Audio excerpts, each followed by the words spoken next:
Bana, kesho Zanzibar kitawaka kweli kweli. Kesho ni mechi ya watani wa jadi. Hapa tunawazungumzia klabu ya Dar es Salaam Young Africans ambao watakuwa wenyeji wa Simba Sport Club, mechi ambayo itachezwa visiwani Zanzibar kwa sababu wenyeji Dar es Salaam Young Africans wameuchagua uwanja wa New Aman Complex kama uwanja wao wa nyumbani katika mechi hiyo. Ni mechi ambayo toka itangazwe, toka timu zote hizi mbili zitoke kwenye mashindano ya kimataifa, imekuwa ikivuta hisia kubwa sana, kwa sababu ni mechi ambayo haijachezwa muda mrefu, so watu wanaamini hii itakuwa ni mechi ya kisasi kwa upande wa Simba, lakini pia ni mechi ambayo itaendeleza kuonyesha umwamba wa Yanga mbele ya Simba, kutokana na kwamba ameshamfunga Simba mara 6 mfululizo, kitu ambacho hakijawahi kutokea katika historia ya hizi timu mbili. So Yanga wanaangaliwa kwamba wanaweza kaenda kuendeleza ule ubabe wao mbele ya Simba, ama Simba ataenda kutoa uteja au kuondoa uteja ambao wamekuwa nao kwa kipindi cha miaka kadhaa hivi amekuwa mteja wa klabu ya Yanga. So kesho itaenda kujulikana hapo Zanzibar, mechi ambayo itachezwa majira ya saa 2:30 usiku kwenye uwanja wa New Aman Complex. Sasa mchezo huo unakuja katika kipindi ambacho Yanga wanaingia wakiwa na rekodi bora, kama nilivyokuambia, dhidi ya watani wao baada ya kushinda mechi 6 mfululizo za mwisho za dabi ya Kariakoo. Sasa katika michezo hiyo 6 Yanga waliibuka na ushindi wa mabao. Mechi ya kwanza ilikuwa na mabao 5-1, lakini pia wakaja tena wakamfunga Simba mabao 2-1. Ikaja mechi ya 3 Yanga walishinda bao 1-0, na mechi iliyofuata wakashinda tena bao 1-0. Mechi ya 5 walishinda 2-0, na mechi ya mwisho walishinda 1-0. Hizo zote ilikuwa ni dhidi ya Simba, wakionyesha ubabe wa wanazi katika miaka ya hivi karibuni. Na ukiangalia takwimu hizo zinaweka pressure kubwa kwa Simba, ambao wanaweza wakaingia dimbani wakihitaji kuvunja mwendelezo huo na kurejesha heshima yao mbele ya mashabiki.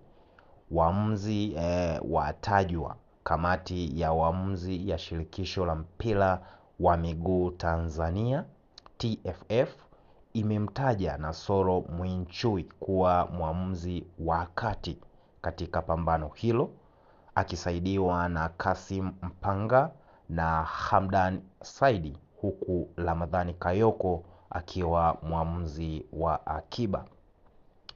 Tuangalie rekodi zao kidogo, jinsi ambavyo zimekaa kwenye hizi mechi zao. Historia ya dabi hiyo iliyoanza mwaka 1965 imebeba matukio mengi makubwa ambayo baadhi yake hayajawahi kuvunjwa hadi sasa. Miongoni mwa hayo matukio au mwa rekodi hizo ni Abdalla Kibaden wa Simba aliyefunga mabao 3 katika dabi ya mwaka 1977. Ni historia mpaka sasa hivi haijavunjwa. Hakuna mchezaji yoyote, awe wa kigeni au wa ndani, kwenye dabi akafunga hat-trick zaidi ya Abdalla King Kibaden. Lakini akiwa mchezaji pekee kufunga hat-trick katika historia ya pambano hilo. Kama nilivyokuambia, katika mechi hiyo Simba waliibuka na ushindi wa mabao 6-0, huku mabao mengine yakifungwa na Jumane Hassan aliyefunga mabao 2 na bao 1 likiwa la kujifunga la beki wa Yanga Selemani Sanga. Aidha, mwaka 2013 katika uwanja wa Benjamin Mkapa, Yanga waliwahi kuongoza kwa mabao 3-0 kabla ya Simba kusawazisha na kufanya mabao kuwa 3-3 katika mchezo uliovuta hisia za mashabiki wengi.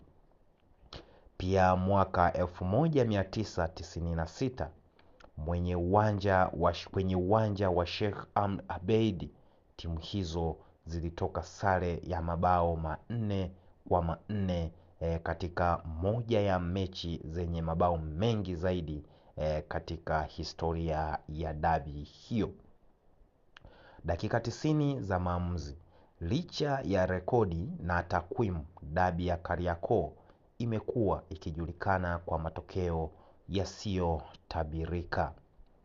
Yanga wataingia wakisaka kuendeleza ubabe wao wa hivi karibuni, huku Simba wakisaka ushindi wa kurejesha matumaini na kuvunja mwiko wa kupoteza mechi 6 mfululizo, ikiwa ni pressure kwa wekundu hao ambao muda mrefu hawajaifunga Yanga.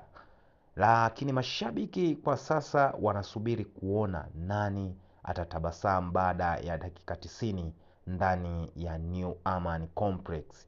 So hiyo ni mechi ambayo mpaka sasa hivi imekuwa ikivuta hisia za watu wengi kweli kweli.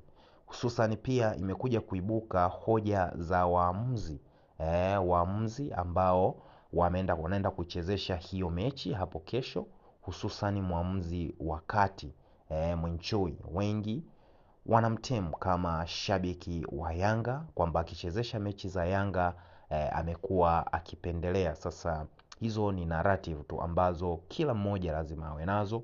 So mimi ninachoamini ni kwamba ili kutoa hizi narratives ni pale ambapo TFF wataendeleza ule mwiko wao wa kuwatoa marefa nje ya nchi ili waje wachezeshe dabi kama dabi iliyochezeshwa na Simba kufungwa na Yanga. So hiyo ilikuwa ni dabi ambayo haikuwa na maneno mengi, kutokana na kwamba marefari walitoka nje ya nchi.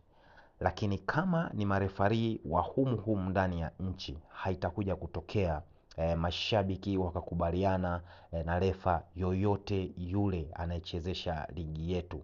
Kwa maana narratives zipo kwamba kila Mtanzania ana upande wake wa hizi timu mbili, kwa maana ya Yanga na Simba.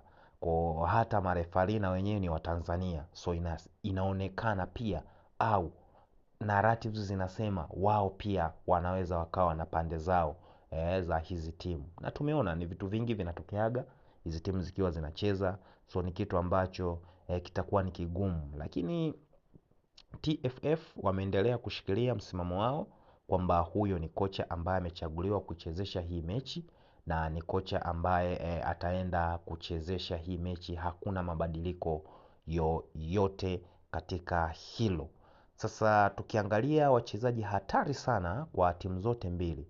Tukianza kwa upande wa Yanga, hatari kubwa ipo kwa Pacome Zouzoua kama tu ataanza katika mchezo huo.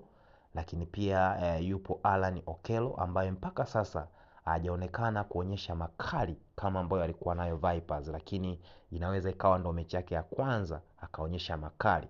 Lakini pia kuna Dep ambaye amekuwa akifunga kila mechi toka afike Yanga, kila mechi anafunga. So wengi wamefikia hatua ya kusema mechi kabla haijaanza uweke 1-0 kwamba Dep aishakuwa na goli limradi tu yupo uwanjani. Lakini hivi karibuni hapa kati ametokea Buba. Huyu ni mchezaji wa Yanga, Buba Jamil, amekuwa ni hatari sana. So pia ni mchezaji wa kumwangalia sana. Lakini kuna Max Nzingeri. Huyu bwana ni mtu ambaye hasemwi sana, lakini it is very dangerous. Huyu ni hatari sana kwa sababu ndo mtu ambaye anaichezesha timu. Tukienda kwa upande wa Simba, lakini pia upande wa Simba kuna huyu mchezaji ambaye watu wengi wanamuona ni wa kawaida, lakini mimi nikiangalia touches zake naona ni mtu hatari sana. Huyu ni Lwemba. Huyu Lwemba bwana, yeye ana touch moja tu.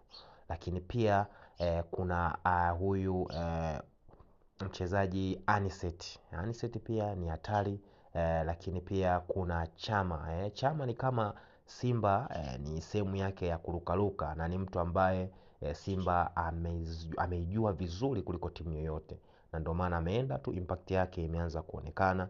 Lakini Selemani Mwalimu pia ni mtu ambaye ni hatari pale ambapo atatuliza akili yake.